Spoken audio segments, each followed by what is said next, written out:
OFW sa United Kingdom. Naku, eto na. Grabe sila. Nanawagan kay King Charles ng tulong para palayain si Pangulong Duterte sa ICC The Hague. Naku po. Ang tanong, pakikinggan ba ni King Charles ang hinaing ng mga OFW sa United Kingdom? Nagrally kasi itong mga OFW at naisipan yata nila na hihingi ng tulong kay King Charles na tulungan si Digong, palayain si Digong. Ang tanong, may power ba si King Charles na matulungan si Pangulong Duterte? At ano ba ang latest development ni Pangulong Duterte? May balita dyan si Attorney Harry Roque kasama si E.S. Bidaldia. So ito muna kabibighan, matutulungan kaya si Pangulong Duterte ni King Charles?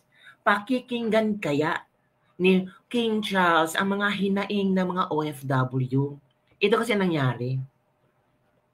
I-share ko sa inyo ang nabasa ko ito kasi sa Abante News to mga kabibig. Ito yan Duterte supporters nanawagan sa UK kay King Charles. King Charles, you're honored. Filipino workers serving us with respect. Help Duterte come home. Ito pala ang gusto ng mga OFW sa United Kingdom. Umapila kay King Charles ang taga-suporta ni dating Pangulong Rodrigo Duterte sa United Kingdom upang maibalik sa Pilipinas ang former president. Ayon sa isang taga-suporta, noong si Duterte pa ang Pangulo ng Pilipinas, ay nilabanan nito ang korupsyon at droga. Dati raw ay ramdam nilang safe pero hindi na raw ngayon dahil bumalik na niya ang mga drug addict. Tinawag din nila si Pangulong Duterte na the greatest president. Yun ang opinion ng mga OFW sa United Kingdom na gusto na ang tawag dito na hihingi sila ng tulong kay King Charles, mga kamibig. Sana marinig sila ni King Charles. Ano kaya ang pwedeng gawin ni King Charles sa kanilang hinaing? Tutulong ba si King Charles, mga kabig? Yun ang malaking tanong. Kung marinig sila ni King Charles, kasi alam mo naman, hindi natin alam may mga tutubi naman dyan na pwedeng bubulong sa ears ni King Charles. King Charles, parang maingay ang mga OFW, mga Filipino. May something nangyari sa kanilang former president. Tapos, hihingi sila ng tulong sa inyo na mapalaya, bring home back si Duterte. So, ano ang iyong reaction? Mga ganun ba? No, kung ano ang plano ng Panginoon sa mga nangyayari ngayon. So, eto mga kabibig, ang nangyaring rally kung saan humihingi ng tulong ng ating mga kapwa OFW na pakinggan sila ni King Charles. So ito kabibig manoorin natin. Ito. You know, the case of our president is not even, he's the honest one, he's the straight one. Who are these people from the ICC just because they're from international court? These kangaroo courts speak for the sovereignty of our nation. Yes. Do you know that when he was the president, he is the greatest president? Do you know that he fight corruption? Corruption and drugs. You know, before, we feel so safe, but now, not anymore. Because the drug addict came back. We are just a normal citizen, normal Filipinos here. We are different groups from where we came from different countries, but mostly Filipinos. But Filipinos that are now suffering because our government is taking money. Taking the money from the normal people. Yun mga kabibig. Yun ang isinisigaw nila na sana mapakinggan sila ni King Charles, mabigyan sila ng pagkakataon. Posible baka makausap nila or ipatawag sila sa ni King Charles, di ba? We don't know kung ano talaga ang mayayari kabibig. So yun lang ang hiling ng mga OFW na sana pakinggan sila ni King Charles at tulungan si Pangulong Duterte na makauwi sa Pilipinas. Ngayon nga sabi ko sa inyo, ano ba ang pwedeng gawin ni King Charles? May maitutulong ba si King Charles na palayain at pabalikin sa Pilipinas si Pangulong Duterte? Kung meron siyang matulong, hindi maganda mga kabibig. Napaka-positibo yan mga kabibig. Kaya sabi ng iba, positive lang tayo. Dapat positive ang ating pananaw na maging maayos ito later on. At ito pa mga kabibig, ito na ang kalagayan ni Pangulong Duterte. Kumusta na pala siya mga kabibig? So, merong news si Atty. Harry Roque tungkol sa kalagayan ni Pangulong Duterte. Pakinggan natin siya mga kabibig. Ito na si Atty. Harry Roque. Ito po ang latest update natin sa The Hague. No?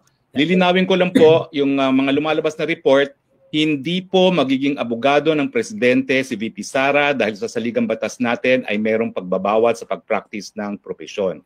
So ang kanyang karapatan... Kasi yung mga iba kasi sabi, baka si VP Sara maging lawyer, hindi po. So binigyan ng linaw ni Atty. Harry Roque na hindi pwede si VP Sara na maging part sa legal counsel ni Pangulong Duterte. Yun po. Sana si Atty. Harry Roque maging part siya sa legal counsel. No? Po bumisita ay birang anak, no? So ulitin ko po, hindi siya papasok bilang isang abogado. Pero kanina po, alas 9 hanggang alas 10 sa imedya ay nakapasok po at nakabisita si Executive Secretary Medaldea, former Executive Secretary Medaldea, at importante po na malaman ninyo kung anong lagay ng ating presidente. So ES, kamusta po ang ating presidente? Magandang hapon po sa inyong lahat. Okay naman siya. He's in very high spirits. Wow, that's good news. Ano lang siya, naiisip niya mga sumusuporta sa kanya. Nagpapasalamat siya sa inyong lahat. Tuloy niyo lang ang dasal. Isa sa medyo namimiss niya yung kanyang usual na kinakain, yung tuyo, yung munggo, at higit sa lahat, yung piniritong saging. Yun ang nawawala sa kanya. Other than that, he's okay. Pagdasal, keep on praying for him. Maraming salamat po. Gano'ng katagal po yung bisita ninyo? Siguro effectively mga 1 oras lang. Wow, kasi maraming protocol na pagpasok, pero sumusunod tayo sa proseso nila. Ano naman pong itsura ni Presidente Duterte? Magandang naman itsura niya. Medyo nakahabol na ng konting tulog. Wow, that's good news. Yun, okay naman. Meron ba siyang mensahe para sa mga nagmamahal sa kanya dito sa buong mundo? Tinanong ko siya niyan. Sabi niya, mahal na mahal ko kayong lahat.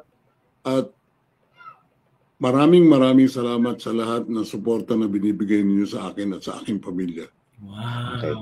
So maraming salamat ES. Si ES po ay nagmamadali. Nasa baba ng kanyang sundo. We will give you the latest update pag meron naman po. Maraming salamat po. From The Hague, Harry Roque po, your spokes. Bye-bye. So yun mga kabibig, ang latest update kay Pangulong Duterte. So hindi na tayo mag-worry so much na may mild stroke ba si Pangulong Duterte or there's something wrong with his health. Hindi po. So galing po kay ES Medaldea na okay na po si Pangulong Duterte, nakatulog ng konti, na-relax na siya, namimiss na niya mga pagkain sa Pilipinas. Of course naman, Pilipino tayo, mamimiss talaga natin yung masarap na yung mga paborito nating kakainin, of course. Ganun talaga mga kabibig. On the other hand, mga kabibig, si Atty. Harry Roque, mga kabibig, ay humihiling ng asylum.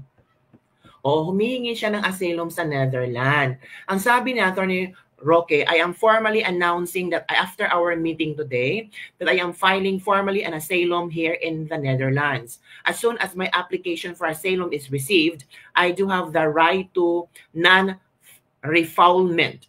Non-refoulement under international law means, number 1, non-deportation until matapos inyang investigasyon if I'm entitled to an asylum status, and number 2, non-prosecution for illegal entry. So yun po muna ang latest news ni Atty. Harry Roque na nagpaplano siyang mag-file ng asylum sa the Netherlands. So sana kung mapagbigyan siya, swerte niya. Kung hindi siya mapagbigyan, kailangan niyang, ano ba tawag doon? Umalis siya sa the Netherlands, maghanap ng ibang lugar. Ay, hindi natin alam kung ano ang kailang mga plano, kabibig. So kaya nga, mag-wait tayo sa mga latest trending news para pag-usapan natin tungkol dito, mga kabibig. So sobrang ingay ng Pilipinas ngayon. Ang daming mga rallying nagaganap, mga ganito, mga ganyan. Pero ingat-ingat po tayo kung ano talaga ang katotohanan, 'di ba?